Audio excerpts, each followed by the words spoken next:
Believe नहीं करोगे, जब मैं उम्रा पे होती थी ना और जब मैं काबा के पास दुआ मांगती थी, मैं बहुत रो रो के अल्लाह से दुआ मांगती थी।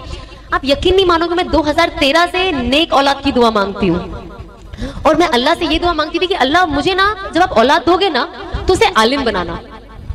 आज जब मैं सोचती हूँ, हम कहते हैं ना, इसीलिए अल्लाह से कभी भी डिसअपॉइंट मत होना कि यार मैं इतने टाइम से दुआ मांग रही हूँ, मेरी दुआ अल्लाह से, हम कहते ना, मैं 10 साल से, बहुत लोग होते ना कहते हैं हम औलाद मांग रहे, 10 साल से मांग रहे, अभी तक नहीं हुआ, अरे मैं अल्लाह से कब से काम के लिए मांग रही हूँ। मैं कहती हूँ बिल्कुल नाराज, मतलब जब मैं 2013 में हलाल मांग सकती हूँ, नेक शौहर मांग सकती हूँ, आलिम मांग सकती, मेरी चॉइसेस भी आप देखिए ना, बच्चा जो हस्बैंड तो मिला नहीं है, बच्चा भी आलिम चाहिए मुझे, मैं इतना सब 2013 में मांग रही हूँ, मुझे अल्लाह ने दिया ना 2020 में।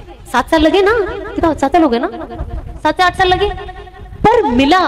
तो जब आप अल्लाह से अच्छा गुमान रखते हो, यकीन रखते हो, और दुआ, अगर मैं किसी नॉर्मल इंसान को बोलती ना कि मैं ये दुआ मांग रही हूँ, तो सामने वाला सोचता है पागल हो गई है। बेशक अल्लाह रहीम है और अल्लाह करीम है और अल्लाह माफ करने वाला है, बट मैं अल्लाह को इतना नाराज क्यों करूँ इस दुनिया में, और फिर मैं एक्सपेक्ट करूँ मरने के बाद कि मुझे कब्र में आसानी दे और मुझे जन्नत नसीब अता फरमाए। तो भैया जो लोग इस दुनिया में कुर्बानी दे रहे थे उनका क्या?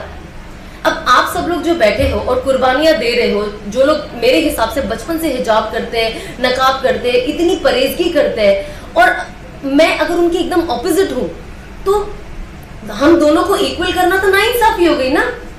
और अल्लाह तो इंसाफ परस्त है।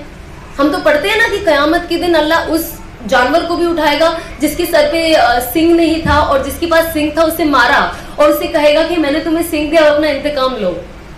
तो जब अल्लाह उनके साथ इंसाफ करेंगे तो हमारे साथ नाइंसाफी कैसे होगी? लोग ये भी कहते हैं अच्छा इन्होंने तो सब करा लिया है ना, सब एंजॉय कर लिया है, सब कर लिया है, अब ये हमें सिखाएंगे कि ये मत करो, मतलब हम सैक्रिफाइस करें, इन्होंने एंजॉय कर लिया है।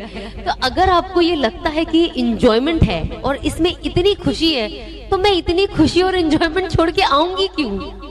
ये भी तो सोचने वाली बात है ना, कि अगर लोग ये कहते हैं कि आपने तो अपनी जिंदगी एंजॉय कर ली, तो भैया हमारी जिंदगी तो अभी बाकी है।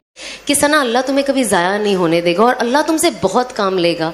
मुझे आज भी याद है, उन्होंने ये चीज़ मुझे 2018 में पहली बार बोली थी, जब हम मक्का में मिले थे और मेरा उम्रा हो चुका था माशाल्लाह से, और मैं घर वापस लौट रही थी, और उस वक्त वो वहीं थे।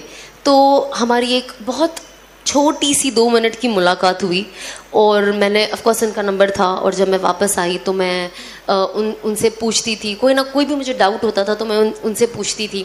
तो उन्होंने ना मुझे बहुत अच्छी उसी वक्त वो बात कही, जबकि मेरे अंदर उन्हें कुछ वैसा ज़ाहिरी नहीं दिखाई दिया।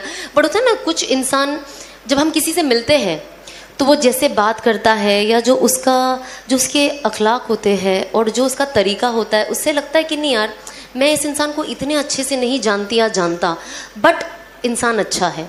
बिलीव नहीं करोगे, जब मैं उम्रा पे होती थी ना और जब मैं काबा के पास दुआ मांगती थी, मैं बहुत रो रो के अल्लाह से दुआ मांगती थी। आप यकीन नहीं मानोगे, मैं 2013 से नेक औलाद की दुआ मांगती हूँ और मैं अल्लाह से ये दुआ मांगती थी कि अल्लाह मुझे ना जब आप औलाद दोगे ना तो उसे आलिम बनाना। आज जब मैं सोचती हूँ, हम कहते हैं ना, इसीलिए अल्लाह से कभी भी डिसअपॉइंट मत होना कि यार मैं इतने टाइम से दुआ मांग रही हूँ, मेरी दुआ अल्लाह से, हम कहते ना, मैं 10 साल से, बहुत लोग होते ना कहते हैं हम औलाद मांग रहे, 10 साल से मांग रहे, अभी तक नहीं हुआ, अरे मैं अल्लाह से कब से काम के लिए मांग रही हूँ। मैं कहती हूँ बिल्कुल नाराज। और ऐसी ऐसी चीजें इंस्टाग्राम पे, मुझे भी नहीं पता था ये चीजें, मैं अनस को कहती हूँ, मुझे हंसी भी आती है कभी कभी। जब मैं मेहंदी लगाती हूँ ना तो मैं नाखून पे नहीं लगाती थी, तो मुझे किसी ने कमेंट बॉक्स में लिखा, आई डोंट नो आपने सुना है नहीं सुना है, तो किसी ने लिखा, अरे औरतों को तो नाखून पे मेहंदी लगाना जरूरी है, कब्र में कैसे पहचानेंगे कि मर्द है कि औरत है? मतलब डीएनए नाम की एक चीज है जो अल्लाह ने बनाई है, और अल्लाह ने ही मर्द को और औरत को बनाया है, कुत्ता बिल्ली हर किसी को बनाया है। कैसे अल्लाह नहीं समझेंगे जब आपका कबीरा से लेके सगीरा गुनाह का हिसाब लिखा हुआ है, तो वो नाखून से आप खुद ही ना पहचानेंगे। एंड आई वाज लाइक, मतलब अभी मुझे ये एक ही चीज याद नहीं आ रही, बट जब लोग लिखते हैं ना, मुझे हंसी भी आती है, मुझे अफसोस भी होता है। मैंने कहा जब ये नॉलेज इनके पास ऐसी रॉकेट वाली नॉलेज है, जब मैंने ये पढ़ना शुरू किया तो मैंने इसको कभी मिस नहीं किया। उसके बाद मैंने किसी से सुना कि सूरा वाक़िया पढ़ना चाहिए मगरिब के बाद, तो बहुत अच्छा है, इससे बहुत फायदे। फिर मैंने सूरा वाक़िया पढ़ना शुरू कर दिया। फिर एक बार मेरी बहन ने मुझे बोला कि जुम्मा के दिन ना सूरा काफ पढ़ना चाहिए, उससे अगले जुम्मा तक अपनी प्रोटेक्शन होती है और चेहरे पे नूर आता है। मैंने कहा अच्छा, तो अल्हम्दुलिल्लाह 2 साल पहले मैंने शुरू किया और अब तक माशाल्लाह से हर जुम्मा सूरा काफ पढ़ती हूँ। तो इस तरीके से ना छोटी छोटी चीजें, और जब मैंने अपने आप को, अपना वक्त इन चीजों में इन्वेस्ट करना शुरू कर दिया, मुझे रियलाइज हुआ कि अब मेरी जिंदगी में सही इन्वेस्टमेंट हो रहा है। क्योंकि पहला जब मैं गलत चीजों में इन्वेस्टमेंट करती थी, अपने वक्त का जो फिजूल काम करती थी, तो उससे मेरे को फायदा कुछ नहीं हो रहा था। लेकिन इन चीजों से ना मुझे फायदा, बिलीव नहीं करोगे, जब मैं उम्रा पे होती थी ना, और जब मैं काबा के पास दुआ मांगती थी, मैं बहुत रो के अल्लाह से दुआ मांगती थी। आप यकीन नहीं मानोगे, मैं 2013 से नेक औलाद की दुआ मांगती हूँ। और मैं अल्लाह से ये दुआ मांगती थी कि अल्लाह मुझे ना, जब आप औलाद दोगे ना, तो उसे आलिम बनाना। आज जब मैं सोचती हूँ, हम कहते हैं ना, इसीलिए अल्लाह से कभी भी डिसअपॉइंट मत होना कि यार मैं इतने टाइम से दुआ मांग रही हूँ। मैं मेरे हस्बैंड की बहुत ज्यादा शुक्रगुजार हूँ, और साथ ही साथ मेरे सास ससुर की, कि जो ये सारा सिचुएशन देखकर मुझे खुशी खुशी एक्सेप्ट किए।